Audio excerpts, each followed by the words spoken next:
Wayanad Moolankavu government higher secondary സ്കൂളിലെ റാഗിങ്ങിൽ നടപടി 6 വിദ്യാർത്ഥികളെ പ്രതി ചേർത്തു. 10ാം ക്ലാസ് വിദ്യാർത്ഥി ശബരിനാഥിനെ മർദ്ദിച്ച സംഭവത്തിലാണ് നടപടി. വിവരങ്ങളുമായി അനൂപ് ചേരുന്നുണ്ട്.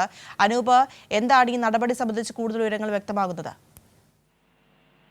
കഴിഞ്ഞ വെള്ളിയാഴ്ചയാണ് ഈ സംഭവം നടന്നത്. 10ാം ക്ലാസ് വിദ്യാർത്ഥി മൂലങ്കാവ് ഗവൺമെന്റ് ഹയർ സെക്കൻഡറി സ്കൂളിലെ 10ാം ക്ലാസ് വിദ്യാർത്ഥി ശബരിനാഥിനെ സഹപാഠികൾ കൂട്ടം ചേർത്ത് മർദ്ദിച്ച സംഭവത്തിലാണ് ബത്തേരി പോലീസ് ഈ സംബന്ധിച്ച് കേസ് രജിസ്റ്റർ ചെയ്തിരിക്കുന്നത്. 6 വിദ്യാർത്ഥികളെ സംഭവവുമായി ബന്ധപ്പെട്ട് പ്രതി ചേർക്കുകയും ചെയ്തിട്ടുണ്ട്.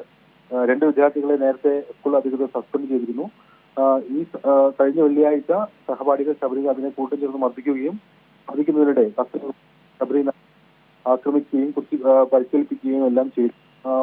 തലയിലും നെഞ്ചിലുമെല്ലാം കടുത്ത മർദ്ദനവും ശബരിനാഥിന് ഈ സഹപാഠികളിൽ നിന്നുണ്ടായി. ഏതായാലും ഈ സംഭവത്തിൽ മാതാപിതാക്കൾ നൽകിയ പരാതിയിലാണ് പോലീസ് ഇപ്പോൾ കേസെടുത്തിരിക്കുന്നത്. മർദ്ദനം, ആയുധം ഉപയോഗിച്ച് മുറിപ്പെടുത്തൽ, അസഭ്യ പറയൽ തുടങ്ങിയ വകുപ്പുകൾ ഉപയോഗിച്ചാണ് കേസ്.